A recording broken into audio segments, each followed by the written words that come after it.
Hi Chandu. Hi hi hi. Hello. ఎలా ఉన్నావు? నువ్వు ఎలా ఉన్నావు? Fine sir, fine. చాలా రోజుల తర్వాత కలిసాం. అవును కదా. స్టూడియో అద్దరిపోయింది. Thank you thank you. First studio అక్కడ కదా? అవును సార్, కృష్ణానగర్లో. తర్వాత శ్రీనగర్ కాలనీ, తర్వాత ఇక్కడికి. శ్రీనగర్ కాలనీ నాకు గుర్తుంది. అవును, అప్పుడు ఆ పైన నూడిల్స్ కింగ్ పైన కదా, చాలా పెద్ద ఫ్లోర్ అది కూడా. అక్కడ స్పేస్ ఎయిర్పోర్ట్ మళ్ళీ ఇక్కడ. Oh done done done done, very nice, చాలా బాగుంది. మీ అవార్డ్స్ కదా? అవును సార్.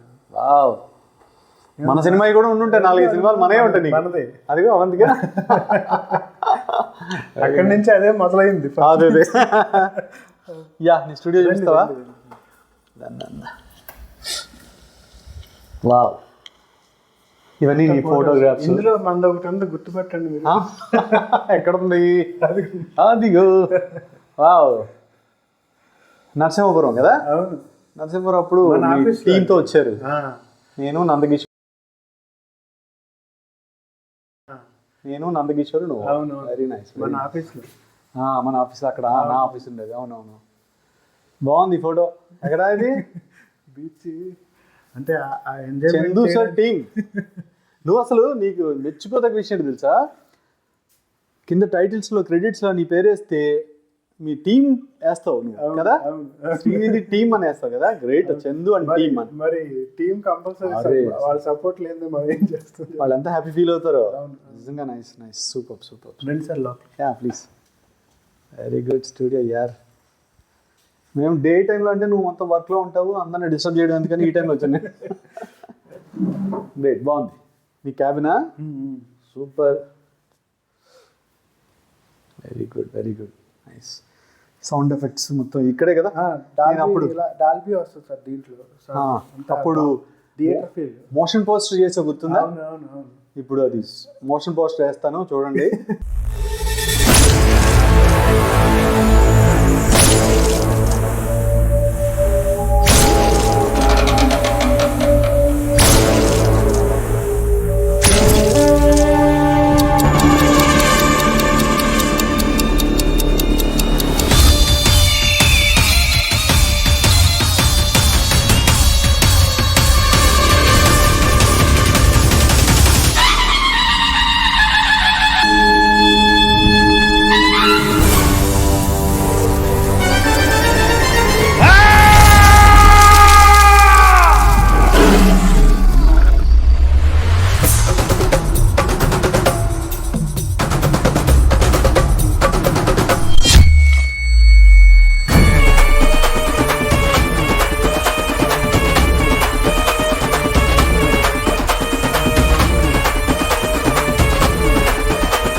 నరసింహపురం ఆ కత్తి గీతి అసలు వేరే లెవెల్ చేశాడు, ఇందులోనే చూపించాడు. ఇదే సౌండ్ సిస్టమ్. అది నాకు బాగా గుర్తున్న విషయం ఏంటంటే సార్, ఫస్ట్ మోషన్ పోస్టర్ చేసాము. బట్ నేను ఎంత చేసినా మీరేమంటారో అని ఒక చిన్న ఇది నాకు ఉంటది కదా. ఆ టైం నాకు లోపల చిన్న ఇది ఉంది, వచ్చి ఇప్పుడు చూపించాలి నేనేమంటారో చూసి అనేసి. సరే, నాకు మనసులో అసలు ఎక్స్ట్రాడినరీగా వచ్చిందని ఒక ఫీల్ ఉంది. మా సినిమాకి మన క్యాపబిలిటీ మొత్తం ప్రదర్శించేయచ్చు. మా సినిమా అంటే అలా ఉంటుంది అనుకుని నేను ఆ రోజున ప్లే చేశాను. చేయగానే మీరు ఒకసారి సైలెంట్ అయ్యారు, ఏంటి నచ్చలేదు ఏంటో లెగిసి ఒక్కసారిగా బాబు ఎంత బాగా అనిపించిందో అసలు. గూస్ బంప్స్ ఆ రోజు నాకు. అవును, వీడియో కాల్ చేసి చూపించారు కూడా. అవునవును, నందకిషోర్ గారు. అవునవును, ఎక్స్ట్రాడినరీ వచ్చింది. ఇప్పుడు ఇది బాక్స్ గీక్స్ అన్ని కొంచెం అప్గ్రేడ్ చేసావు. అవును సార్, అవును. ఆ తర్వాత సినిమా అయిపోయినా మన సినిమా తర్వాత చాలా అప్డేట్ చేసాం. అవునా? ఓకే. సిస్టమ్కి సంబంధించి కానీ అన్ని చాలా అప్డేట్ చేసాం, స్టాఫ్ నందరిని పెంచాం. Wow, super super. అంటే ఒక హస్తవాస అనేది ఒకటి ఉంటుంది, మీతో మొదలైంది అది అలా పెరుగుతుంది. అంత దేవుడు దయం, మనదేం లేదు. నైస్ ఫోటోగ్రాఫ్, చాలా బాగుంది. ఇది ఎప్పుడు అవార్డు? ఇది వెల్ఫేర్ టూరిజం. ఇది అవార్డ్ ఫంక్షన్కి వెళ్తే మన టీం తీసారనమాట. అట్లా మన పిల్లల. అవును, వెరీ నైస్. అవతార్ సంక్రాంతికి వెళ్తారా వీళ్ళంతా స్టాఫ్? వెళ్తారు సార్. మరి నీ వర్క్ అప్పుడు ఎలా పరిస్థితి? మెజారిటీ చేసేసి వెళ్తారు. సంక్రాంతికి ఆల్మోస్ట్ క్లోజ్ చేసి బ్రేక్ తీసుకుంటాం 3 days. అలా జరుగుతుంది. ఈరోజు కొంతమంది లీవ్లో ఉన్నారు. ఓకే, అది కొంచెం టైం కూడా ఎక్కువైంది కాబట్టి కొంతమంది ఏమో వెళ్ళిపోయారు అన్నమాట. అదే వెరీ నైస్. ఇదేంటి, ఇది కొత్త సినిమా జరుగుతుంది సార్. Very good. ఓకే, నాకు బాగా గుర్తు నరసింహర్ ఇక్కడే కూర్చుంది. చాలా షార్ట్స్ ఇక్కడ చేసాం. Right, nice. మనం అయితే లోపల మాట్లాడడం లేకపోతే ఇక్కడ మాట్లాడుకున్నాం, అంతే కదా, రెండే ప్లేసెస్ మనకి.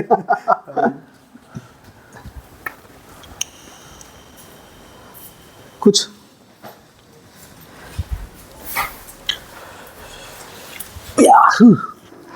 ఇంకేంటి సార్ విషయాలు? మీరు ఎప్పుడు సినిమా స్టార్ట్ చేయాలి, మమ్మల్ని అందరిని మళ్ళీ మాకు పుషప్ ఇవ్వాలంతా.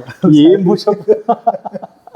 ఏ ప్రొడ్యూసర్స్ అంటే ఒక డైరెక్టర్ని నమ్మి ఇప్పుడు వచ్చి సినిమాకి పెట్టాలి అనే పరిస్థితులు పోయాయి. సినిమాని నమ్మి కొందాం అనే డిస్ట్రిబ్యూటర్లు పోయారు. అన్ని సిచ్యువేషన్స్ మారిపోయాయి, ఏం లేవు. ఇప్పుడు ఎవరు పెద్ద సినిమాలు చేస్తే ఒక హీరోని ఆ వ్యాపారం ఉంది ఇతనికి, ఇతను పెట్టుకుంటే సినిమా అమ్ముడవుతుంది, జనం చూస్తారు అనుకుంటే సినిమా, ఈ డైరెక్టర్ని పెట్టుకుంటే అమ్ముడవుతుంది సినిమా, ఇంతే తప్ప ఒక ప్రయోగం ఇదివరకు లాగా ఈ రోజుల్లో లాగా అలాగా బస్ స్టాప్ లాగా. కంటెంట్ అనేది ఎప్పుడు ఇంపార్టెంటే. ఇప్పుడు ఏ హీరో ఉన్నా ఎంత పెద్ద ఇదైనా సరే కంటెంట్ లేకపోతే వర్కౌట్ కాదు. సినిమాలు కూడా చాలా ఉన్నాయి. అదే చూద్దాం. అయితే ఆలోచన అయితే చాలా ఉన్నాయి, 2-3 సినిమాలు ఉన్నాయి. ఏది స్టార్ట్ అవుద్ది ఏది ఎండ్ అవుద్ది ఫస్ట్ తెలీదు. ఏది ఉన్నా నీ వర్క్ అయితే డెఫినెట్గా ఉంటుంది. అయ్యో, thank you very much so much. నువ్వు చాలా హెవీ వర్క్స్తో ఉన్నావు, పెద్ద పెద్ద సినిమాలు చేస్తున్నావు. దట్స్ వై ఏంటంటే నువ్వు టైం ఇవ్వాలంటే కొంచెం టైం పడుతుంది. లేదు సార్, అంటే నేను అంటే ఎక్కువ అంటే పెద్ద మాట చెప్తున్నానని కాదు, కానీ నేను ఈరోజు తిన్న ప్రతి మెతుకు మీద మీ పేరు ఉంటుంది. అయ్యో బాబు, ఎందుకు అంత పెద్ద మాట? కాదు లేదు, నన్ను అంటే స్టార్టింగ్ ఫస్ట్ సినిమా మందే, మీ డైరెక్షన్లో చేసింది నేను. ఇప్పుడు నమ్మొచ్చు, ఇంక సినిమాలు ఇవ్వచ్చు, ఏదైనా చేయొచ్చు, బట్ ఫస్ట్ నమ్మిన వ్యక్తి మీరు, రామసత్యనారాయణ. అయ్యో, అంటే ఆయన సజెస్ట్ చేసినా నన్ను యాజ్ ఎ డైరెక్టర్గా సెలెక్ట్ చేసుకునేది మీరే. అవును, నన్ను నమ్మి అప్పుడు ముందుకు తీసుకురాబట్టి ఈరోజు ఇదంతా చేయగలిగాం. సూపర్. ఏదైనా అవకాశం ఓకే ఇవ్వడం వరకు అంతే, మా అవకాశాన్ని బట్టి మా అవసరాన్ని బట్టి కూడా ఉంటుంది.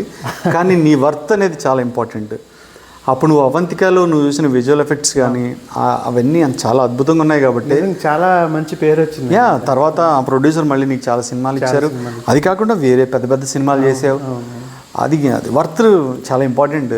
ఏదైనా సార్, నేను నమ్మేది అయితే స్టార్టింగ్ మనల్ని నమ్మే అతను ఉండాలి, అతను తీసుకొస్తేనే ముందుకు మనం పైకి వచ్చేది. నాకు అవకాశం వచ్చింది, నీకు అవకాశం ఇవ్వడానికి, అంతే, అంతకుమించి ఇంకేం లేదు. Nice, very good. రన్నింగ్ ఎలా ఉంది ఇప్పుడు? అంతా బాగుంది సార్. సూపర్ బా. అంతా ఏం జరుగుతున్నాయి మూవీస్ ప్రస్తుతం? ఏం జరుగుతుంది? మొన్న మట్కా కంప్లీట్ అయింది సార్. మట్కా సూపర్. అంతకుముందు హాయ్ నాన్న కంప్లీట్ అయింది. హాయ్ నాన్న, ఓకే. ఇప్పుడు హిట్ 3 ఒకటి సెట్స్ లోకి రాబోతుంది. Hit 3. Wow, great. 3 super good వాళ్ళు ఒక 2-3 జరుగుతున్నాయి సార్. ఓకే. అది కాకుండా హిందీ మూవీ ఒకటి జరుగుతుంది. హిందీ మూవీ ఇది ఫుట్బాల్ బేస్డ్ ఏదో చెప్పావు అదేనా? సూపర్. అంతా ఇంకా నువ్వు చేసిన సినిమాల్లో ఈ బాహుబలి ఇట్లకి కూడా కొన్ని విజువల్ వర్క్స్ చేసావు కదా? చేసాం. బాహుబలి వాటికైతే మనం వర్క్ చేసాం, మకుటాలు ఉన్నప్పుడు వర్క్ చేసాం. మా పైన అందరూ చాలా మంది ఉండేవాళ్ళు, అందరితో కలిసి ఒక టీం లాగా వర్క్ చేసాం. ఓకే. ఇండివిజువల్గా స్టార్ట్ అయింది మన నుంచే. అదే విజువల్ ఎఫెక్ట్స్లో ఇప్పుడు ఉన్న వాళ్ళల్లో one of the best Chandu. మీకు ముందు పరిచయం చేయలేదు. చందు విఎఫ్ఎక్స్ అంటే గ్రేట్. ఇక్కడ హైదరాబాద్లో చాలా మూవీస్కి తన చెయ్యి ఉంది. చాలా మూవీస్లో పెద్ద హిట్ ఫిలిమ్స్లో తన చెయ్యి ఉంది. అంత పేరు సంపాదించుకుని ఈరోజు స్టాండర్డ్ అయ్యి చక్కగా ఒక స్టూడియో పెట్టుకుని కొంతమంది స్టాఫ్తో వర్క్ నడిపిస్తున్నారంటే నేను అవంతిక ఫస్ట్ ఫిల్మ్ నాకు చేసినప్పుడు అవంతికలో కొంచెం విజువల్ ఎఫెక్ట్స్ ఉన్నాయి, ఎవరు కావాలి ఎవరంటే అప్పుడే తను వచ్చారని ప్రొడ్యూసర్ పరిచయం చేశారు చందుని. చూడగానే మాట్లాడుకున్నాము, చిన్న ట్రైలర్ కట్ చేశారు, చాలా బ్యూటిఫుల్ అనిపించింది. సినిమా అంతా ఇంకా ఆయన చేతిలో పెట్టాం. అందులో ఉన్న విజువల్ ఎఫెక్ట్స్ అన్నీ అద్భుతంగా, చాలా రీజనబుల్ ప్రైస్. అసలు ఆ ప్రైస్కి ఎవరు చేయరు, కానీ అలాంటి ప్రైస్కి అతను అంత పెద్ద వర్క్ చేశాడు ఆయన. దట్స్ వై ఏంటంటే ఆ డెడికేషన్ ఇదే ఇప్పుడు నడిపిస్తుంది. చాలా పెద్ద మూవీస్ తను చేస్తున్నారు. అందుకేంటంటే నేను తనతో ఇంటర్వ్యూ చేయాలని అని ఫీల్ అయ్యి వచ్చాను నేను ఈరోజు. మిగతా ఎలా ఉన్నా మిగతా వాళ్ళతో నా ఫ్రెండ్స్ వాళ్ళు అంత ఉంటారు. అంటే ఒకటి ఉంది సార్, మీరు చాలా మందిని ఇంటర్వ్యూస్ చేస్తున్నారు, నేను లోపల ఫీల్ అవుతున్నాను అని కూడా అడిగితే బాగుంటుంది. మీ నుంచి ఫోన్ రాగానే ఫస్ట్ రింగ్ ఎత్తాను. అవును, వెరీ నైస్ చందు. ఇంకేంటి విశేషాలు చెప్పాలి, నువ్వే చెప్పాలి సార్. అంతా అసలు మీ ఊరు ఏ ఊరు నుంచి వచ్చావు చెప్పు. మీ ఊరు? నేను రాజమండ్రి సార్. రాజమండ్రి నుంచి అక్కడ లోకల్ ఫోటోషాప్ డిజైనర్గా వర్క్ చేసేవాడిని. ఓకే. ఇక తర్వాత ఎడిటింగ్ లో షిఫ్ట్ అయ్యా అనమాట. ఎడిటింగ్ కూడా లోకల్ ఛానల్లో ఎడిట్ చేసాను. ఓకే. న్యూస్ ఎడిటర్ గా, ఆన్లైన్ ఎడిటర్ గా చేశాను అక్కడ. ఆ తర్వాత దాని తర్వాత స్టెప్ ఏంటి అని అంటే అనుకున్నప్పుడు నాకు ఇంకా నెక్స్ట్ హైదరాబాద్ రావడం, మహా న్యూస్ లో జాబ్ చేయడం. మహా న్యూస్. ఓకే. ఆ తర్వాత మళ్ళీ దీని తర్వాత నెక్స్ట్ స్టెప్ ఏంటి అనుకున్నప్పుడు అప్పుడున్న సోర్స్ బట్టి విఎఫ్ఎక్స్ ఇంకా విఎఫ్ఎక్స్ ఫీల్డ్ లోకి రావడం. అప్పుడు మకుటాలో వర్క్ చేయడం, మకుటా నుంచి రామోజీ ఫిల్మ్ సిటీకి వెళ్ళడం, అక్కడ నుంచి ఇంకా శ్రేష్ఠ మీడియా అని ఇవన్నీ షిఫ్ట్ అవుతూ ఇంకా ఇండివిజువల్గా స్టార్ట్ చేయడం. అట్లా జర్నీ స్టార్ట్ అయింది. ఎంత కష్టం ఉందో వెనకాల చెప్పుకుంటే కానీ ఎవరికి తెలీదు. అంటే ఒకటి సార్, అంటే మనం ఎప్పుడు అది మన వెనకాల ఇదంతా పడినా మనం ప్రతిరోజు గుర్తుపెట్టుకోవాలి. మనం పడిన కష్టాలన్నీ ఎప్పటికప్పుడు మనం గుర్తుపెట్టుకుంటేనే మనం మళ్ళీ మనకి ఇది రాకుండా కొమ్ములు రాకుండా ఉంటాయి బాగా. ఇప్పటికి ఎన్ని సంవత్సరాలు ఏంది వచ్చి ఇండస్ట్రీకి కరెక్ట్గా? మనం ఇండివిజువల్గా స్టార్ట్ చేసి 10 years పైన అవుతుంది. 10 years అవుతుంది కదా. 10 years. అవంతికి అప్పుడు అవును సార్. అవును, 10 years నుంచి వర్క్ చేస్తున్నావు. Very nice.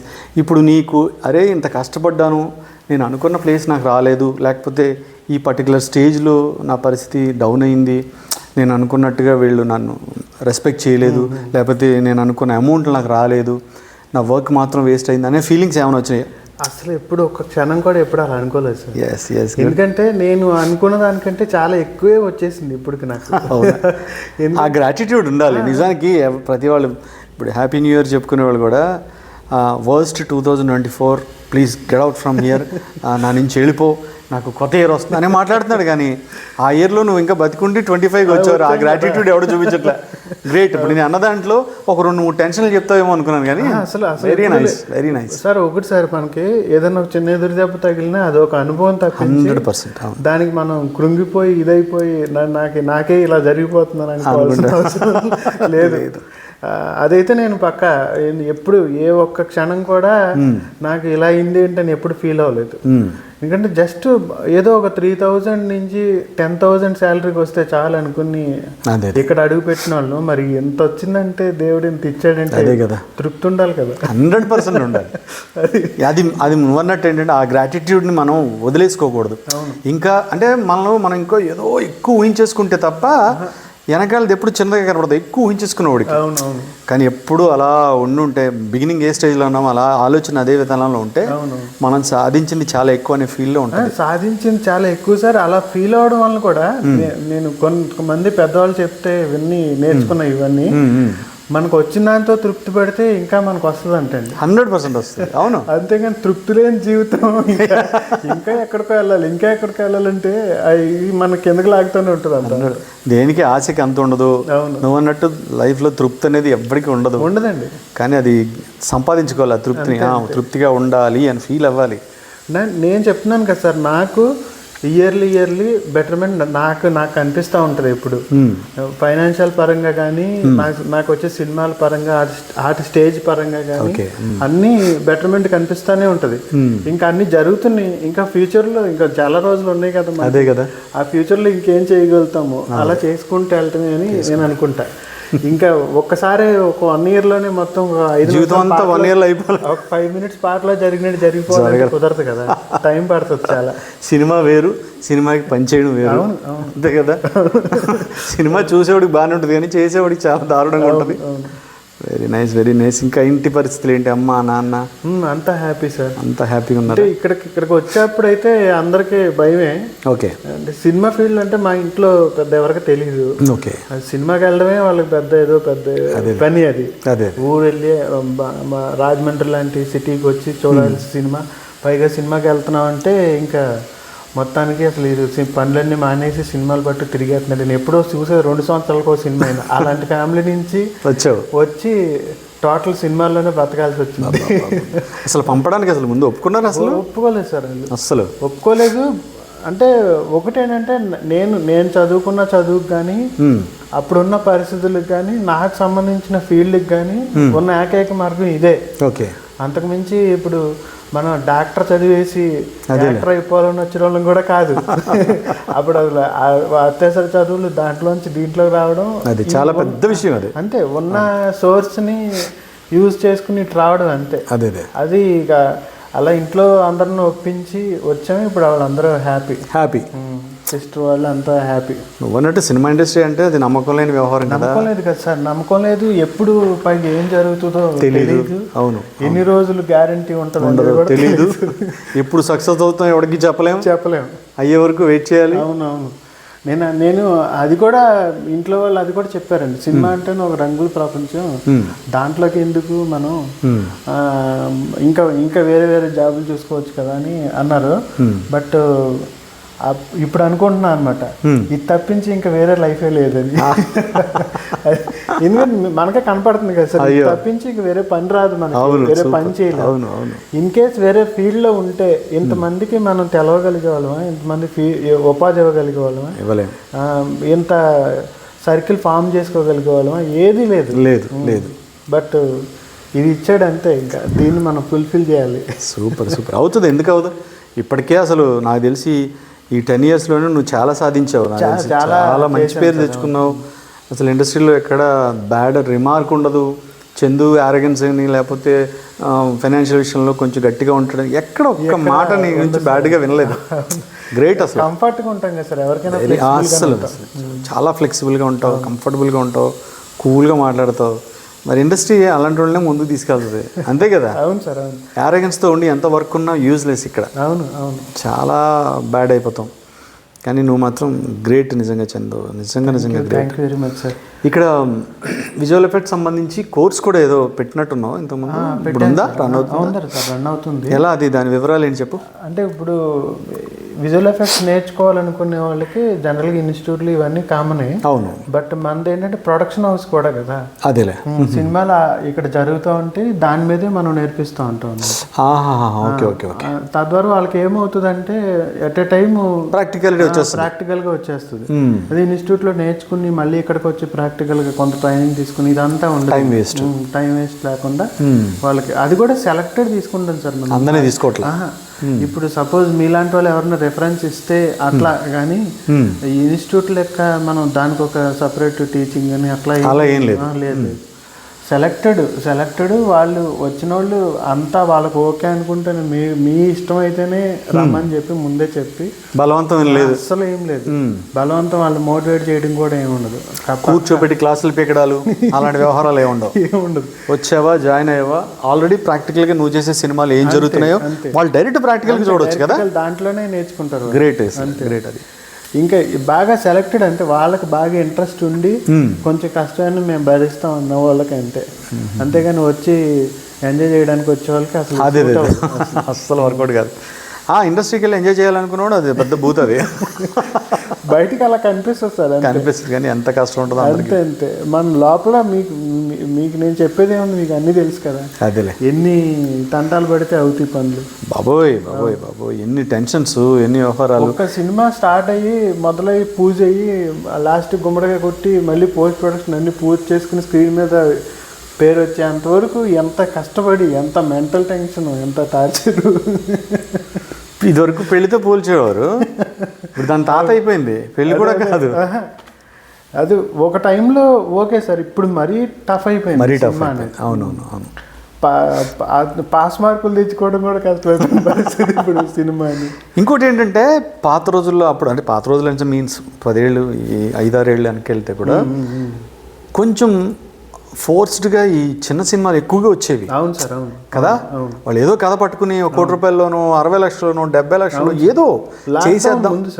లాక్డౌన్ ముందు, ఆఫ్టర్ లాక్డౌన్ అసలు తగ్గిపోయింది టోటల్గా. సినిమా చిన్న సినిమాలు అనేవి కొలాప్స్ అయిపోయినాయి నా ఫీలింగ్ అనుకున్నా.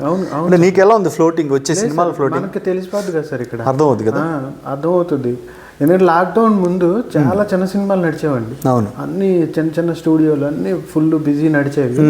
లాక్డౌన్ తర్వాత నాకు తెలిసి మరి దేని ప్రభావం, ఓటీటీ ప్రభావం సంథింగ్ ఏదో మరి దానివల్ల ఏంటంటే సోకాళ్ళు పెద్ద పెద్ద సినిమాలు తప్పించి చిన్న సినిమాలు చాలా నెంబర్ తగ్గిపోయింది. బట్ అప్పుడు ఉన్నంత ఫ్లోట్ అయితే లేదు. లేదు. మీకు ఏంటంటే ఫైనాన్షియల్గా కొంచెం పెద్ద సినిమాలు గట్టిగా వస్తే బాగానే ఉంటుంది, కానీ చిన్న సినిమాల వల్ల ఏంటంటే కొంచెం నీకు వర్క్ లోడ్ ఉంటుంది, చక్కగా యాక్టివ్గా పనులు చేసుకోవడానికి ఉంటుంది. స్టాఫ్ ఏ రోజున అసలు అలా క్యాలిక్యులేట్ చేయలేదు సార్. మన దగ్గరకు వచ్చింది సినిమా అంతే, ఇది చిన్న పెద్ద ఆలోచించాలి, పర్ఫెక్ట్ న్యాయం చేయాలి.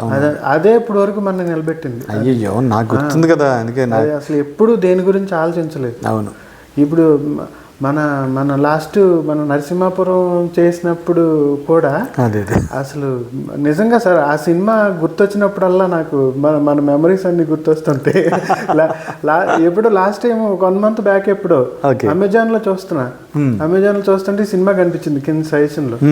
అది ఒకసారి పెట్టుకుని చూద్దాం అని స్టార్టింగ్ నుంచి ఇంకా ఆపుదాం అనుకుంటున్నా, ఆపకుండా చూసేసా మొత్తం.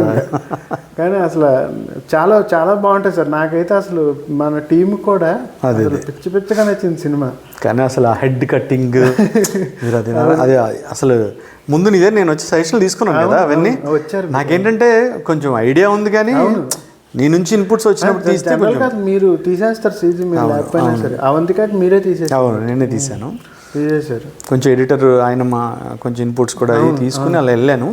బట్ ఇది టోటల్గా నీ దగ్గరికి వచ్చి కూర్చుని ఇది ఇలా ఇలా ఏంటని అడిగితే నువ్వు చెప్పిన దాన్ని బట్టే తీసాలి. లేకపోతే ఏమవుతుందంటే రేపు మేము ఏది పడితే తీసేస్తాం, నీకు వచ్చి పడేసి రష్, నాకు తల ఎగిరిపోవాలి చేతులు ఎగిరిపోవాలంటే మీకు ప్రాక్టికల్గా చాలా ఇబ్బంది ఉంటుంది. ఇంపార్టెంట్ సార్, అంటే సెట్లో కూడా ట్రావెల్ అవ్వడం, సీజీ సూపర్వైజర్ ట్రావెల్ అవ్వడం చాలా ఇంపార్టెంట్. అవును. ఎందుకంటే ఇలా ఈజీ టెక్నిక్స్ కొన్ని ఉంటాయి, బడ్జెట్ తగ్గించే టెక్నిక్స్ కూడా కొన్ని ఉంటాయండి. అవి షూట్లో మనం ప్లాన్ చేసుకుని ఉంటే హెవీ బడ్జెట్ అవ్వకుండా ఉంటుంది సీజీలకి. అదేలే, అవి ఉంటే ట్రావెల్ అయితే బాగుంటుంది.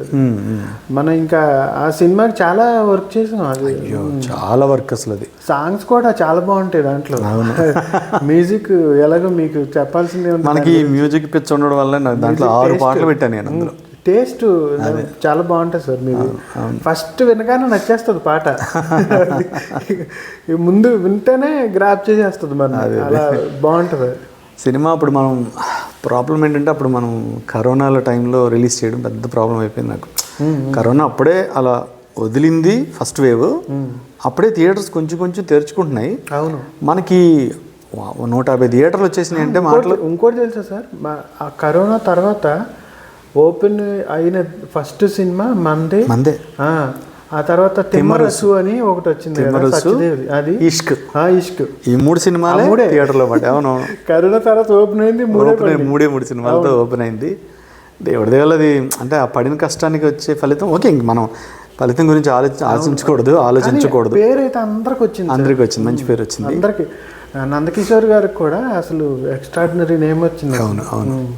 అందరూ ఏంటంటే రాంగ్ టైము లేకపోతే ఫైనాన్షియల్గా కూడా సెట్ అయ్యేది అని అన్నారు. అవును, నేనేం ఎక్స్పెక్ట్ చేశానంటే సరే కరోనాలో జనం రాలేదు పక్కన పెడితే, ఓటీటీ బాగా భూమిలో ఉంది కదా, సరే ఓటీటీలో కన్నా వర్కౌట్ అవుతుందేమో అని అనుకున్నాను. అప్పుడు ఎవరైనా కొనేసుకుని ఉంటే అది వేరే విషయం. అప్పుడు ఏంటి షేరింగ్ అలా ఇలా ఒక 3 months మనకి అమెజాన్లో స్లాట్ వచ్చి అమెజాన్కి వెళ్ళడానికి ఒక 3 months పట్టేసాను. అవును సార్, అవును. ఇంక ఇవన్నీ దానికి కొంచెం డ్రాబ్యాక్స్ ఉన్నాయి. బట్ అదే చెప్తున్నాను కదా సార్, ఎప్పుడు ఓపెన్ చేసి చూసినా అరే ఈ సినిమా ఎందుకు ఇంకా చాలా పేరు తీసుకురావాలి, చాలా ఫైనాన్షియల్గా కూడా రావాల్సిందే ఈ సినిమా అనిపించింది చూస్తే. మనం ఇంకా టెన్షన్ పడాలి, ఇంకా కష్టపడాలని రాసి పెట్టినప్పుడు మనం ఏం చేయలేం కదా. అందుకే మనం ఏం భయపడకపోయేది ఏం లేదు. మనం అప్పుడు అవంతిగా 10 years బ్యాక్ ఎలా కష్టపడ్డామో మొన్న మనం నరసింహపురానికి అలా కష్టపడ్డాం. ఇంకొక 2-3 ఏళ్ళు అన్నా అలాగే కష్టపడ్డాం. సార్ చెప్పేది ఇప్పుడు మీలాంటి వాళ్ళకి అసలు ఇదంతా పెద్ద విషయం ఉంది చెప్పండి. ఎందుకంటే మీరు ఆల్రౌండర్, ఇదే చేయాలని లేదు. మీరు పాడతారు, మ్యూజిక్ చేయగలరు, యాక్టింగ్, ఏం లేక హోమ్ ఫుడ్స్ లాగా అన్ని దేవుడు మనకి అవగాహన ఇచ్చాడు కాబట్టి బడ్జెట్ తక్కువ ఉన్న జాగ్రత్తగా మేనేజ్ చేయగలుగుతున్నాం. లేదు అన్నీ మనం ఇంకొకరి మీద ఆధారపడే చేయాలంటే మనకున్న పిండికి ఎంత చేయగలుగుతాం, ఆ బాధలన్నీ మనం పడలేము. లేదు సార్, మీరు ఎంత కష్టపడతారనేది మాకు తెలుసు కదా డే 1 నుంచి ఇప్పటికీ. అది ఏదో ఒక రోజున ఖచ్చితంగా ట్రిగ్ అవుతుంది. చూడాలి, అంటే మీరు ఇప్పుడేమీ తక్కువ ఇదిలో ఉన్నారని కాదు, మీకు చాలా హై పొజిషన్లో ఉన్నారు. ఇంకా దాన్ని ఇంకా ట్రిగ్ అవ్వాలంటే టైం పడుతుంది అంతే. చూద్దాం, అంతా బాగుంటుంది. ఏం రాసి పెట్టు. మీరు హ్యాపీగా మీ సీరియల్స్ యాక్ట్ చేస్తున్నారు, చాలా సీరియల్స్లో ఉన్నారు. దాని ద్వారా మీరు సపరేట్ టీవీ అభిమానులు వేరే ఉన్నారు. అవున్నారు. నాకు ఫస్ట్ నా అదృష్టం కూడా ఏంటంటే, నా ధైర్యం కూడా ఏంటంటే, అప్పుడు మంచి భూమిలో ఉన్నప్పుడు 10 years పాటు నేను టీవీ సీరియల్ అన్ని పక్కన పెట్టి సినిమా ఇండస్ట్రీకి వచ్చి ఇండస్ట్రీలో ఉన్నాను, బట్ డైరెక్షన్కి వచ్చేసాను. అప్పుడు టోటల్గా ఈ 10 సంవత్సరాల్లో నేను యాక్ట్ చేయాల్సిన ఎన్నో సీరియల్స్ మిస్ చేశాను. ఆడియన్స్తో కనెక్టివిటీ పోయింది. మధ్యలో కూడా చెప్పారు నాకు, చెప్పాను కదా, చాలా మంది అడుగుతున్నారు. అవును, చాలా మంది అడిగేవారు. ఏమి సినిమా దీంతో వెళ్తలేదు, ఉండిపోయాం. ఈ 10 ఏళ్లలో మనం కొట్టి నిలబడి ఉంటే ఆ 10 సంవత్సరాల సాక్రిఫైస్కి మనకు ఒక జస్టిఫికేషన్ దొరికేది. బట్ మేబీ ఇప్పుడు కూడా అనుకోవడానికి ఏం లేదు. మేబీ నెక్స్ట్ మంత్ అవ్వచ్చు, నెక్స్ట్ ఇయర్ కూడా అయిపోవచ్చు. చూద్దాం, వెయిట్ అండ్ సీ. మనకి ఫ్యూచర్ ఏంటో ఎవరికి తెలియదు కదా. మన ప్రయత్నం మనం చేసుకుని ముందుకెళ్ళిపోవడమే. నెక్స్ట్ ఇప్పుడు ఈ టెక్నికల్గా మీరు ఏఐ అని వచ్చింది. ఈ ఆర్టిఫిషియల్ ఇంటెలిజెన్స్ వల్ల ఇప్పుడు మీ విఎఫ్ఎక్స్ సంబంధించిన మీ టెక్నికల్గా మీకు ఏమైనా ఎఫెక్ట్ పడుతుందా, లేకపోతే అది మీకు అడ్వాంటేజ్గా మీరు తీసుకుంటున్నారా? అసలు అదేంటి దాని సిచ్యువేషన్ చెప్పు. ఎఫెక్ట్ ఏం పడదు సార్, ఏం పడదు కదా, ఎవరికి ఎఫెక్ట్ పడదు సార్. ఏది వచ్చినా మనకి ఫస్ట్ సాఫ్ట్వేర్ అనేది రావాలి కదా సార్. అంతేలే. ఏ టెక్నికల్, ఇప్పుడు సపోజ్ నేను 10 నిమిషాలు సపోజ్ ఒక గంటలో చేసే పని ఒక 10 నిమిషాల్లో చేయగలుగుతానేమో దానివల్ల. అంతేగాని మొత్తానికి నేను లేకుండా అయితే పని జరగదుగా. నేను అదే అడుగుతా. మా వాళ్ళు కూడా, పిల్లలు కూడా ఏఐ అంటారేంటి డాడీ, ఏఐ తీసి పక్కన పడండి, యూజ్లెస్, అది అవన్నీ పెట్టుకోకూడదు. ఆడి కోపం అడిగి ఏ చింత లేదు, అడిగి ఏ అంటే చిరాకు అడిగి.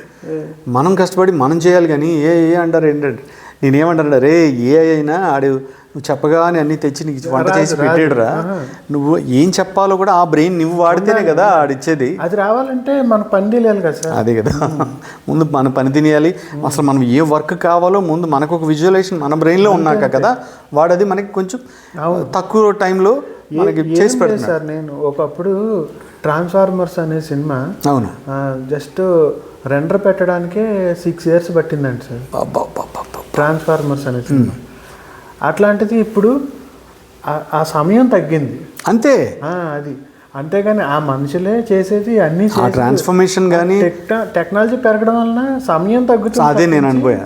మ్యాన్ పవర్కి ఏమీ ఇబ్బంది ఏం లేదు. అది రావడం కూడా మంచిదే. అదేలే. ఇప్పుడు దానివల్ల ఇదివరకు ఎప్పుడో హాలీవుడ్ సినిమా ఒకటి వచ్చేది, ట్రాన్స్ఫార్మర్ లాంటి సినిమా. ఇప్పుడు రెగ్యులర్ గా వస్తున్నాయి. గంట కూడా దిగుతుంది. ఇంకా ఉపాధి పెరిగింది కదా, పెరిగింది. దానివల్ల టెన్షన్ అయితే లేదు అసలు. ఏమి దానివల్ల ఇదేం లేదు సార్. మేము టెక్నికల్గా మేము కూడా చూస్తున్నాం కదా. ఇప్పుడు కొన్ని మేము అది యూజ్ చేయడం వలన, ఆ టెక్నాలజీ యూజ్ చేయడం వలన మాకు ఏమన్నా 2 days పట్టే పని ఒక 1 day అయిపోతుంది అంతే. చేసేదంతా మేమే మళ్ళీ అట్లా ఉపయోగపడుతుంది అంతే. దానివల్ల కాకపోతే చిన్న ఫ్లక్చుయేషన్స్ టెక్నాలజీ మారినప్పుడు కామన్ ఉంటాయి. ఇప్పుడు ల్యాండ్ ఫోన్లు పోయి సెల్ ఫోన్లోకి వచ్చినప్పుడు స్మార్ట్ ఫోన్స్ ఫ్లక్చుయేషన్స్ ఎలా వచ్చినాయో ఇప్పుడు కూడా అలా మారుతుంది. చిన్న కామన్ అంతే. మళ్ళీ ఆ స్లాట్లో సెటిల్ అయిపోతుంది, అలవాటు అయిపోతారు. కెమెరా పోయి డిజిటల్ వచ్చినప్పుడు ఇదేంటిది కెమెరాలు తీసేసి ఇది డిజిటల్, ఈ చిప్ ఏంటి అని అన్నారు. ఇప్పుడు చిప్ లేకపోతే చెప్పలేదు. అసలు ఆ రీల్ ఎక్కడ ఉందో తెలియదు, ఆ ప్రొజెక్టర్లు ఎక్కడ ఉందో తెలియదు. ఒకటి చూడండి, చిప్ వచ్చినాక ఎంత పని ఈజీ అయిపోయింది. మరి అస్సలు పని ఈజీ అయిపోయింది. డబ్బులు సేవ్.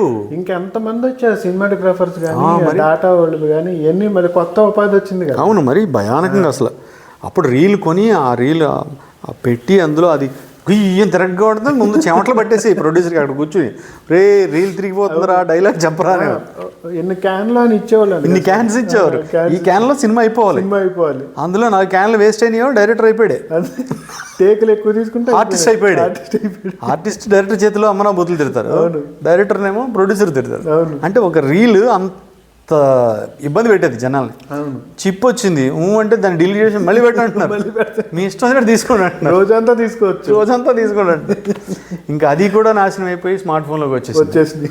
స్మార్ట్ ఫోన్ బట్టి తీసేస్తున్నారు సినిమాలు. ఈ స్మార్ట్ ఫోన్లో సినిమాలు తీసే పరిస్థితి వచ్చింది కదా. ఇప్పుడు మామూలుగా ఇప్పుడు ఈ గ్యాలక్సీ కానీ లేకపోతే ఇంకోటి ఏంటి ఐఫోన్ కానీ, ఇవన్నీ కొంచెం బాగా హై రెజల్యూషన్స్లో పిక్చరైజేషన్ దొరుకుతుంది, బాగానే ఉంది. వైడ్స్ కానీ స్లో మోషన్స్ కానీ మామూలుగా ఉండే వాటిలోనే ఉన్నట్టే ఉంది. అయితే ఇప్పుడు మామూలుగా మనం వాడే రెగ్యులర్ కెమెరాస్కి దీనికి అవుట్పుట్ మీ దగ్గరకు వచ్చినప్పుడు మీకు దీనివల్ల ఏమైనా ఎఫెక్ట్ పడుతుందా, అసలు వర్కౌట్ అవుద్దా? ఇది కొంచెం తేడా ఉంటుందండి. తేడా ఉంటుంది కదా, ఉంటుంది. పిక్సెల్ ఒకటిను ఆ డెప్త్ ఒకటి తెలిసిపోద్ది. ఇప్పుడు కెమెరాతో తీసిన డెప్త్ వేరు, ఫోన్ డెప్త్ వేరు. సినిమాటిక్ క్వాలిటీ అనేది అది వేరే. కెమెరా దానికి మనం ఎన్ని లైట్స్ యూజ్ చేసి ఎంత ఇది పెడితేనే ఆ సినిమాటిక్ డెప్త్ వస్తుంది. ఏది పడితే అది పెడితే వర్కౌట్ కాదు. ఫోన్లో తీయొచ్చు, బట్ దానికి తగ్గట్లే మనం ఎక్స్పెక్ట్ చేయాలి. అంటే దాన్ని ఏంటన్నా కొన్ని షార్ట్స్ వరకు తప్పదు, ఇలాంటి ఒక పర్టికులర్ ప్లేసెస్లో మనం షూట్ చేయలేము, ఒక ఎయిర్పోర్ట్లో చేయలేము. అరే పెద్ద సినిమాలు ఓకే, చిన్న సినిమాల గురించి చెప్తున్నా. ఎయిర్పోర్ట్లో చేయలేము, లేకపోతే ఫ్లైట్ లోపల చేయలేము, ఒక మెట్రోలో చేయలేము. ఇలాంటి సిచ్యువేషన్స్లో ఒక ఐఫోన్ షార్ట్స్, రెగ్యులర్ షార్ట్స్లో తీసి దాన్ని మనం నార్మల్గా తీసిన సినిమాకి కన్వర్ట్ చేసి అందులో యాడ్ చేస్తే దానికి దీనికి ఏమన్నా అవి చేసుకోవచ్చు, వేరియేషన్. అది ప్రతి సినిమాకి జరుగుతాయి కదా, పెద్ద పెద్ద సినిమాలు కూడా జరుగుతాయి కంపల్సరీ. ఎందుకంటే ఇప్పుడు మనం అనుకుంటాం కానీ ఏ సినిమాకైనా చేయలేని సిచ్యువేషన్స్ కొన్ని ఉంటాయి, పెద్ద పెద్ద సినిమాలు ఉంటాయి. అవును, 1000 కోట్లు పెట్టినా చేయలేని సిచ్యువేషన్స్ ఏ సినిమాకైనా వస్తాయి. అలాంటప్పుడు తప్పదేగా, కంపల్సరీ మనం క్వాలిటీ అలాంటి షాట్లకి ఎక్స్పెక్ట్ చేయకూడదు. అవి ఇవి కలిసి పడతా ఉంటాయి కాబట్టి నడిచిపోతాయి అంతే. ఒరిజినల్ కెమెరా షాట్లు ఇవి కలిసి పడతాయి కాబట్టి దానికి మళ్ళీ డిఐ చేస్తాం, ఇవన్నీ ఉంటాయి కాబట్టి మేనేజ్ అయిపోతుంది. ఓకే, అలా అని మొత్తం అంతా దాంతో తీయకూడదు. ఏ యూట్యూబ్ వరకు అయితే ఓకే, అంతే అంతే. రీజనబుల్ గా అనేది వేరుగా సార్, బిగ్ స్క్రీన్ అనేది చాలా అదో ఇంకా అది ఎవరో కానీ సాధించలేదు కాబట్టి దానికి తగ్గ గౌరవం దానికి వెయ్యాలి. అది 100%. అవును, ఆల్రెడీ అనుభవించున్నాం, 5-6 సినిమాలు తీసుకున్నాం, ఆ కష్టాలు వ్యవహారాలు మనకు తెలుసు కాబట్టి. ఇప్పుడంటే ఇది కూడా వచ్చిందిగా ఫెసిలిటీ చేతిలోకి. అసలు ఇది మీకు ఎంతవరకు, నేనేమంటానంటే తీసేయడం అందరూ తీసేస్తున్నారు, వెళ్తారు కెమెరా పెడతారు, షార్ట్ వచ్చేస్తుంది. ఇప్పుడు అది ఫైనల్గా మీ బోర్డు దగ్గరికి వచ్చి అందులో ఏదైనా మీరు విజువల్ ఎఫెక్ట్ వేయాలన్నా, డిఐ బోర్డు దగ్గరికి వెళ్ళి డిఐ అప్లై చేయాలన్నా అది తట్టుకుంటుందా, ఆ డెప్త్ని తట్టుకునే అంత మ్యాటర్ ఉంటుందా ఆ విజువల్కి? ఉండదు కదా, దొరికిపోతారు. పిక్స్లో అన్నా అవుతుంది, లేకపోతే డెప్త్ అన్నా దొరికేస్తుంది. మీకు మీరు అబ్జర్వ్ చేస్తే కనుక కొన్ని సినిమాల్లో మనకు తెలుస్తుంది, కెమెరా మారినా హై క్వాలిటీ నుంచి లో క్వాలిటీ కెమెరా పెట్టినా ఆ షాట్లు మనకు తెలిసిపోతాయి, దొరికిపోతాయి. అట్లా దొరకకుండా ఉండాలంటే ఇలాంటివి చేయకూడదు. ఏదో తప్పదు, ప్యాచ్ వర్క్ ఒకటి 2-3 షాట్లు అంటే ఓకే, కానీ మొత్తం సినిమా దాన్ని బేస్ అయితే చేయకూడదు. Very nice. ఇంకా ఏంటి ఫ్యూచరు ఏం ఇప్పుడు విజువల్ ఎఫెక్ట్స్తో నడుస్తుంది, ఇప్పుడు చాలా దాటుకుని విజువల్ ఎఫెక్ట్స్ దాకా వచ్చావు. ఇది దాటి నెక్స్ట్ స్టెప్లో ఏమైనా చేయాలన్న ఆలోచనలు ఉన్నాయా? సినిమాలు కానీ, డైరెక్షన్స్ కానీ, ప్రొడ్యూసింగ్ కానీ? ఇప్పుడు అసలు ఏది అనుకోలేదు సార్, ఏది అనుకోకుండా జరిగింది ఫ్యూచర్ లైఫ్లో. ఆ టైంకి ఎటు తీసుకెళ్తే ఫ్లో అటు వెళ్ళిపోతున్నాయి. మనం ఒకసారి అటు వెళ్తుంటే ఒకసారి దేవుడు ఏదో మరి ఏంటో చూడు అటు వెళ్తున్నానని ఆయన అడగడం, వెళ్ళిపోవడం. అసలు ఏది ఎప్పుడు అనుకోలేదు సార్. అదేలే, అనుకుంటే అవ్వచ్చేమో, ఎందుకు మనం ఇప్పటి వరకు బాగానే ఉన్నాం కదా. అదే కదా, ఇంకా ఇటు తీసుకెళ్ళని చూద్దాం. అవును, ఏం లైఫ్ ముందుకి అలా వెళ్ళిపోతున్న కొద్దీ మనం వదిలి వెళ్ళిపోయే టైం ఏదైతే ఉందో అదొక విజువల్ మనకి వెనక్కి తిరిగి చూసుకుంటే ఒక మెమరీ ఉండాలి అక్కడ. ఉండాలి డెఫినెట్గా. ఇది వద్దులే, గ్రేట్గా చేద్దాం, బాగా చేద్దాం అని అక్కడికి వెళ్తుంటే ఇవన్నీ పనికిమాల డేస్లా ఉంటాయి అనమాట.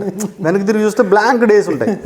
ఏదో ఒకటి చేసావు అనుకో, కనీసం ఆ బాక్స్లో కొంచెం ఉంటుంది, వదిలేసి వెళ్ళాలి. నేను అలా ఆలోచిస్తా. ఇప్పుడు రేపు పొద్దు నాకు 10 కోట్ల సినిమా రావచ్చు, 5 కోట్ల సినిమా రావచ్చు, అది ఎప్పుడు వస్తుందో రాదో తెలియకుండా వాటి కోసం పరిగెడుతూ ఎన్నో వదిలేసుకోకూడదని నేను ఏదో ఆ బాక్స్లో ఇచ్చిన ఆ డేలో ఏదో ఒకటి నాకు తెలిసింది అంతే ఇన్పుట్ చేసి పోతున్నాను. దట్స్ ఏంటంటే నీకు ఇప్పుడు విఎఫ్ఎక్స్ అనేది నీ మేజర్ స్ట్రెంగ్త్ కదా. దట్స్ వై ఏంటంటే అలాంటి ఒక బేస్డ్ స్టోరీ ఏదైనా తీసుకుని, ఇప్పుడు సినిమా ఇప్పుడు బడ్జెట్ ఇంత ఉందనుకో, దాంట్లో ఇప్పుడు బాహుబలి అనే సినిమా అయినా సరే 75%, 70% మీకు విజువల్ ఎఫెక్ట్స్కే పెట్టాలి. అవును సార్, అవును. మిగతా 25%, 30% మిగతా సినిమా తీయడానికి జరిగింది. అలా నీ స్ట్రెంగ్త్ విజువల్ ఎఫెక్ట్స్ కాబట్టి దాన్ని బేస్ చేసుకుని ఏదైనా ఒక మంచి స్టోరీ వచ్చిందనుకో, చేస్తావా? డెఫినెట్గా చేస్తావా? మనం చేయడానికే కదా సార్. డెఫినెట్గా. నేను ఇందాక నీతో స్టోరీ డిస్కస్ చేశాను, అది ఇంకా దాని ఎఫెక్ట్స్ ఎలా ఉంటాయి నీకు ఐడియా వచ్చేసి ఉంటుంది. అది ఒకే ఒక్క కోరిక అనే టైటిల్.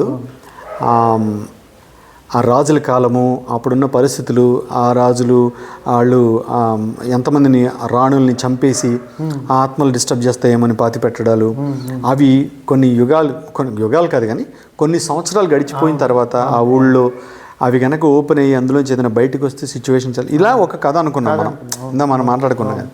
అది నేను నెక్స్ట్ ఆ ప్రాజెక్ట్ కింద వెళ్దామని ఉంది. ఫుల్ లెంత్ ఫిల్మా లేకపోతే 1 hour ఫిల్మా, యూట్యూబ్ ఫిల్మా ఏదైనా తెలియదు, ఐడియా లేదు. వచ్చే బడ్జెట్ని బట్టి మనం చేసే బడ్జెట్ ఎవరైనా వస్తారా రాడో తెలియదు, రాకపోతే మనమే చేయాల్సిన పరిస్థితులు ఉంటాయి. దాన్ని బట్టి ఆ ఫిల్మ్ లెంత్ అనేది ఆలోచిస్తా. అలాంటి ఒక ఇది అనుకున్నప్పుడు మాత్రం నీ ఫుల్ కోఆపరేషన్ అయ్యో దాని మీద ఉండాలని నాకు ఇవ్వాలి. ఎవరన్నా అడిగితే ఏమన్నా అంటానే కానీ మీరు అడిగితే కాదనేది ఏమన్నా ఉంటుందా అసలు? ఆ నమ్మకం ఉండే అడిగాలి. లేదు డెఫినెట్గా మీరు నాకు నైట్ 3 గంటలకు ఫోన్ చేసి ఇప్పుడు అర్జెంటుగా రా కాదేనా ఏదన్నా వదిలేసి వచ్చేస్తాను మీకోసం అంతే. Thank you Chandu, thank you very much. ఈ ఫ్రెండ్షిప్ 10 yearsది లైఫ్ లాంగ్ ఇలా కంటిన్యూ అవ్వాలని. మీకు గుర్తుందో లేదో ఒక మెమరీ గుర్తు చేద్దాం అనుకుంటా. Yeah please. మనం నాది డిస్కవర్ బండి ఉండేది పాతది. అవును. దానికి చైన్ లూజ్ అయిపోయి ఉండేది. ఓకే. గట్టిగా ఏదైనా ఎక్కాలంటే ఎక్కేది కాదు. దాని మీద ఎక్కి మన ఇద్దరం ఒక సినిమాకి వెళ్ళాం, గుర్తుందో లేదు? అవునవును. ప్రసాద్ ల్యాబ్కి. ఎస్ కరెక్టే. ప్రసాద్ ల్యాబ్కి కరెక్ట్. సినిమా అయిపోయినాక వస్తుంటే వర్షం. అవునవును ఆ బండి మీదే మీరు వెనకాల కూర్చున్నారు. గుర్తుంది. అప్పుడు మన సినిమా చదువుతున్నప్పుడు శ్రీనివాస్ రెడ్డి సినిమా ఒకటి, పూర్ణ శ్రీనివాస్ రెడ్డి సినిమా ఒకటి చేస్తుండేవాడు, జయంబు నిశ్చయంబ్ర కదా. దాని వర్క్ అంతా నువ్వే చేసావు కదా? అవునండి. అది కూడా నిజంగా అదే చెప్తున్నాను కదా సార్, అది కూడా యాదృచ్ఛికం. ఒక సాంగ్ ఒకటి వచ్చింది సార్ ఆ సినిమాకి సంబంధించి. ఓకే. అది ఓ రంగుల చిలక అని ఒక సాంగ్. అదే మంచి హిట్ అయింది ఆ సాంగ్. సాంగ్ వల్లే సినిమా మంచి హైప్ వచ్చింది. ఆ సాంగ్ వదిలేరు యూట్యూబ్లో, వినగానే నచ్చింది. ఇంకా రిపీట్ వింటున్నాం ఆ రోజున. ఓకే. ఈ సినిమాకి పని చేస్తే బాగుండే అనుకున్నాం అంతే. ఆ తెల్లారి ఫోన్ వచ్చింది ఆ సినిమా. నాకు అసలు దానికి సంబంధించిన వాళ్ళు ఎవరో తెలియదు, అప్రోచ్ అవ్వడానికి కూడా ఎవరు తెలియదు, ఎలా వెళ్ళాలో కూడా తెలియదు. ఎందుకో ఆ తర్వాత రోజున ఇలా ఆఫీస్కి రావాలని చెప్పి ఫోన్ వచ్చింది. సూపర్. ఏంటి ఏదన్నా అనుకోవాలన్నమాట. అయితే ముందు మనం అనుకోవాలి కదా, నీకు ఏం కావాలో చెప్పరా నాయన అంటాడు ఆయన. ఏమో చెప్పడం, లోపల పెట్టుకుంటారు. చెప్పాలి కదా, చెప్తే కదా పనిలేదు. గ్రేట్. ఆ టైంలోనే అప్పుడే. అవును. నేను ఆఫీస్కి వచ్చినప్పుడు ఫస్ట్ అదే జయంబు నిశ్చయంబ్ర సంబంధించిన వర్క్ జరుగుతుంది. అదే కృష్ణానగర్ అప్పు ఎక్కుతుంటే అప్పుడు గుర్తొచ్చింది. అవును. ఎందుకో మిమ్మల్ని ప్రతిసారి గుర్తొస్తూ ఉంటుంది ఈ మెమరీ. వర్షం పడుతుంది, ఒక పక్క అప్పు ఎక్కుతుంటే చైన్ లూజ్ అయిపోయి అది ఎక్కేది కాదు. మీరు వెనకాల ఎలా మూవ్ చేశారు. గడిచిపోయిన డేస్ అన్ని అద్భుతమైన డేస్. అవునవును. కానీ అవన్నీ ఉంటేనే కదా సార్ ఇప్పుడు అంతే కదా, ఇప్పుడున్న రోజు వాల్యూ తెలుస్తుంది. అంతే కదా. 100%. Thank you Chandu, thank you so much. నన్ను గుర్తుపెట్టుకున్నారు మీరు. అయ్యో ఎంత మాట. ఇదేనా మామూలు ఫ్రెండ్షిప్పా లేకపోతే నిన్న మన 10 years అంటే మామూలు విషయం కాదు. ఎందుకంటే మీరు ఎంతో మందిని చూసారు సార్, టెక్నీషియన్స్ని కానీ. మీకున్న సీనియారిటీ మామూలు విషయం కాదు కదా. ఎప్పుడు వచ్చారో ఇండస్ట్రీకి, అప్పటి నుంచి నాలాంటి వాళ్ళు ఎంతమందిని చూసుంటారు. నన్ను గుర్తుపెట్టుకున్నారంటే నేను దాంట్లో నీ డెడికేషన్ అంతే. నిన్ను కాపాడేది నేనంటే ఎవరైనా గుర్తుపెట్టుకోవాల్సిందే. ఎందుకంటే నీ వర్క్ అలా ఉంటుంది, నీ అప్రోచ్ ఒక మనిషితో మాట్లాడే విధానం అలా ఉంటుంది, నీ పని అలా ఉంటుంది. కాబట్టి అందరూ నిన్ను కోరుకుంటారు, ఇష్టపడతారు. ఇందులో ఏముంది. గ్రేట్. మీరు తొందరగా సినిమా స్టార్ట్ చేయాలి. దేవుడు మొదలు పెడుతున్నాను, రన్ అవుతుంది. కొంచెం ఒడిదుడుకులు కామనే కదా. ఇప్పుడంటే చెప్పుకోవడానికి యూట్యూబ్ వచ్చింది కాబట్టి మాట్లాడుకుంటున్నాం. అప్పుడు మన సినిమాలు చేసేప్పుడు సంవత్సరం ఏదో ఒక సినిమా స్టార్ట్ చేసి ఎండ్ ఇది చెప్పుకోవడానికి ఉండేది కాదు కదా. సోషల్ మీడియా కూడా పెద్దగా వాడేవాళ్ళం కాదు అసలు. ఎక్కడ అసలు నేను యూట్యూబ్ తెలిసేది కాదు అసలు దాని గురించి ఏం. ఫస్ట్ ఆఫ్ ఆల్ అందరూ అనేవాళ్ళు అందులో పెట్టండి సార్, ఇందులో పెట్టండి, ఏం పెట్టాలరా, ఎక్కడ పెట్టాలి మనకు తెలియదురా నాయన అనుకునేవాడు. ఇప్పుడు ఏంటంటే ఇంకా అదే లైఫ్ అన్నట్టు అయిపోయింది అందరికీ. ఇంకా తప్పదు. ఇంకా మనం జనాల్లోకి ఇదివరకు అంటే ఒక పేపర్ అనౌన్స్మెంటో లేకపోతే ఒక 10 మంది విలేకరులు పిలిపించి అది పెట్టి ప్రెస్ మీట్ పెడితే తప్ప మన వర్డ్ జనానికి వెళ్ళేది కాదు. ఇప్పుడే ఉంది. నేను ఇంట్లో కూర్చుని వెనకాల కాస్త బ్యాక్గ్రౌండ్ మంచిగా ఉందా అనుకుని లైట్ వేసుకుంటే మొత్తం చెప్తున్నాను. 10,000 మంది ఉన్నారో 15 ఉన్నారో ఏదో ఉన్న వాళ్ళకైతే వెళ్తుంది కదా వర్డ్స్, అంతవరకే హ్యాపీ. ఇప్పుడు మనం ఏం చేయబోయినా వాళ్ళకి డైరెక్ట్గా యూట్యూబ్లోనే చెప్పేసేయచ్చు. ఇప్పుడు అలా పబ్లిసిటీ కూడా అలాగే జరిగిపోతుంది చాలా. అవునవును. ఇది వరకు ఇప్పుడు లాగా మనం ఒక ప్రెస్ మీట్ పెట్టి ప్రెస్ అందరిని పిలిచి మనంతా చెప్పాల్సిన అవసరం లేదు. అవును. నా సినిమా ఉందంటే నాకు సంబంధించిన పోస్ట్ డైరెక్ట్ నేను ఫేస్బుక్లోని ఇన్స్టాగ్రామ్లో పెట్టేస్తున్నాను అంతే. సూపర్. అయిపోయింది. పబ్లిసిటీ అంతే. నాకు సంబంధించిన వాళ్ళు అందరు చూస్తారు, వాళ్ళు షేర్లు చేస్తుంటారు, ఇక అలా సర్క్యులేట్ అయిపోతుంది. అంతే అంతే అంతే అంతే. మనం చేసే వర్క్లో సిన్సియారిటీ ఉండి డెడికేషన్ ఉండి అందులో కొంచెం మ్యాటర్ ఉంటే మాత్రం డెఫినెట్గా వాళ్ళు ఆదరిస్తారు. ఇది మాత్రం నాకు ప్యూర్ నమ్మకం వచ్చింది ఫుల్. అవును, మనం భయపడాల్సిన అవసరం అయితే లేదు.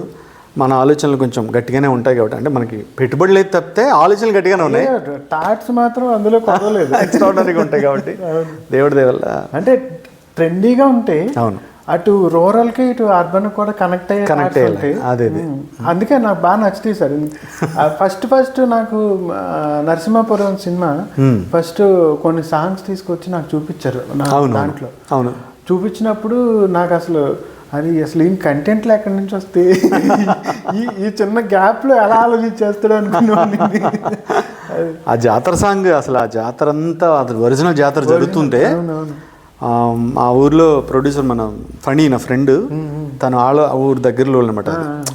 ఆ ఊళ్ళో జరుగుతున్నప్పుడు వాళ్ళు ముందుగానే వెళ్ళి కమిటీతో మాట్లాడి కొన్ని షార్ట్స్ తీసుకుంటామని చెప్పి ఆ ఒరిజినల్ జాతరని మొత్తం పిక్చరైజ్ చేసి ఫస్ట్ రథం లాగేటప్పుడు మన హీరో హీరోయిన్ అమ్మాయి చెల్లి క్యారెక్టర్ ఫ్రెండ్స్ వీళ్ళందరూ రథాలు లాగుతారు అనమాట. ఆ షాట్లన్నీ ముందు తీసుకున్న తర్వాత పక్కెళ్ళాక అప్పుడు ఒరిజినల్ రథం లాగారు వాళ్ళు. నిజంగా వాళ్ళు అంత టైం ఇచ్చి మనకి అసలు అవకాశం ఉండేది గొప్ప. సరే ఇచ్చారు కదా, అంతవరకు వాడానా, పక్క అయిపోయిన తర్వాత అది పక్కన పెట్టేసి నెక్స్ట్ జాతర అయిపోయిన ఒక వారం 10 రోజులకి మళ్ళీ గుడి అంతా అలా అలంకరించి లైట్స్తో అన్నీ అలంకరించి ఫస్ట్ అంతా వ్యవహారం చేసి మంచి బడ్జెట్ పెట్టి ఆ ఊళ్ళో జనాలందరినీ పిలిపించి ఆ ఫ్రంట్ కూర్చోబెట్టి ఆ జాతరలో సాంగ్ మొత్తం అక్కడ షూట్ చేశాను అనమాట. ఇప్పుడు ఒరిజినల్ జాతర షార్ట్స్ మనం ఆర్టిఫిషియల్గా పెట్టి చేసిన ఇవి సింక్ చేసాం. సింక్ అది పర్ఫెక్ట్ సింక్ అయిపోయింది. అసలు ఎంతమంది అడిగారు ఇండస్ట్రీలో, ఏంటో బాబు అంత పెద్ద జాతరలోకి ఎలా చేశారు. అప్పుడు నన్ను కూడా చాలా మంది అడిగారు లిరికల్ సాంగ్ వచ్చినప్పుడు. అవును, తర్వాత వీడియో సాంగ్ వదిలి. అవును, అప్పుడు ఇంత బడ్జెట్ ఖర్చు పెట్టారా అని. అసలు చాలా ఎక్స్ట్రాడినరీ ఉంటుంది థాట్ ఐడియా. ఆ క్షణానికి దేవుడు ఒక సాంగ్ ఉంటుంది కదా సార్, మేఘాలలో తేలుతున్నారు. అవును, మేఘాలు అసలు ఎక్స్ట్రాడినరీ మెలోడీ సార్ అసలు. అవును, వాళ్ళిద్దరే హీరో హీరోయిన్స్. సోమశిల అని అటు సైడ్ అనమాట, శ్రీశైలం బ్యాక్ వాటర్ వస్తుంది, కొండలు గుట్టలు అసలు అడవిలు భలే ఉంటాయి. అసలు ఫ్లై అలా లేపితే ఫ్లై షాట్ బ్యూటిఫుల్ ఉంటుంది. ఇంక నీకు వెనకాల డాన్సర్లు కూడా అక్కడ ఇద్దరు లవ్ పేరు ఉంటే చాలు అక్కడ.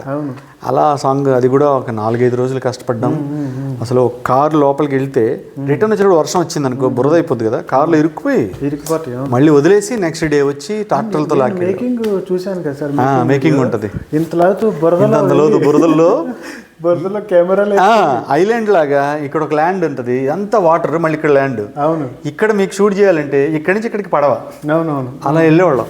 వీళ్ళ పాప హీరో హీరోయిన్స్ డ్రెస్లో ఉంటారు, మనం అంటే బురదలో నడిచినా పర్వాలా, వాళ్ళ డ్రెస్సులు తడిచిపోతాయని వాళ్ళ కోసం మళ్ళీ ఒక పడవ తెప్పించి ఇక్కడి నుంచి అక్కడ షిఫ్ట్ చేసి చాలా కష్టపడ్డది. తలుచుకుంటే ముందు ఫస్ట్ ఆనందం పక్కన భయం స్టార్ట్ అవుతుంది నాకు.